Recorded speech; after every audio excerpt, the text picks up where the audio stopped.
All right, so we are going to talk about the story of the sun. I talked a little bit about it in class today, but a lot of you were kind of giving me that look that I don't think I really understand this. So I'm going to go back to the diagram that I have on the board. Here it is, and what I'm going to do is I'm going to kind of walk yourself through the different steps of the sun's life here. This is for a star similar to the sun. Okay, and it's going to start in a molecular cloud or a nebula. And inside that molecular cloud, gravity causes clumps of matter to come together. As that happens, temperature begins to rise, and we get that gravitational center is called a protostar. If contraction continues, temperature is going to continue to rise until you get to the hydrogen fusion threshold, which is somewhere in the neighborhood of 15 million Kelvin. I mean, this is really hot.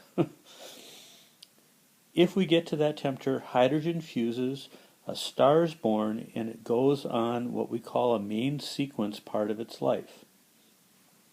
This whole process up to this point is probably a few million years. I mean, if you're talking about billions of years up here, for me to get from birth to the main sequence, I mean, that's almost a billion years. That's a long time.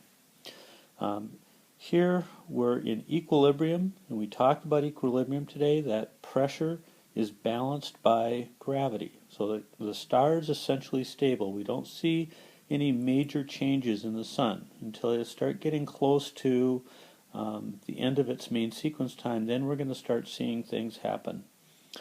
At that point, up in here, hydrogen fusion stops. The star will contract. Because of that, temperature will rise in the core, the density of the core increases, and if we get to a threshold of about 100 million Kelvin, helium fusion begins. And then, because helium fusion is giving off more energy, the star up here is going to expand. It's going to occupy a much larger area, and we call it a red giant. Again, it's in equilibrium.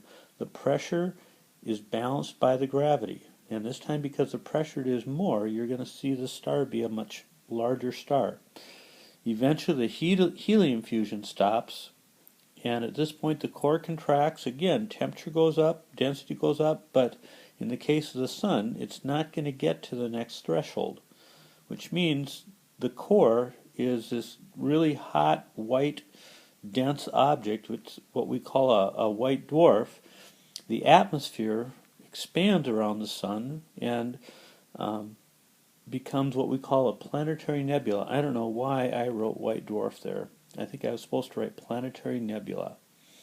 But those are the two pieces that will be left. A white dwarf will be left as the remnant of the core of the sun, and a planetary nebula will be expanding around that. But I think it's going to be past our lifetime when that happens. Other questions that I have, if you were going to be looking at stuff like this on a test, I would want to know, how would the life of a high mass star differ from, say, the sun, the life of the sun?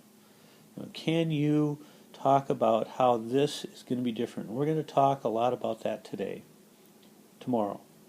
I know what day it is. What if our sun had more mass?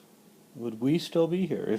If the sun was something like 1.5 solar masses, would that make a difference? That might be something we're going to talk about too. And maybe the most burning question here is, does knowing this stuff make me a better person? Well, I think you know the answer to that. So, thank you, and I'll talk to you tomorrow.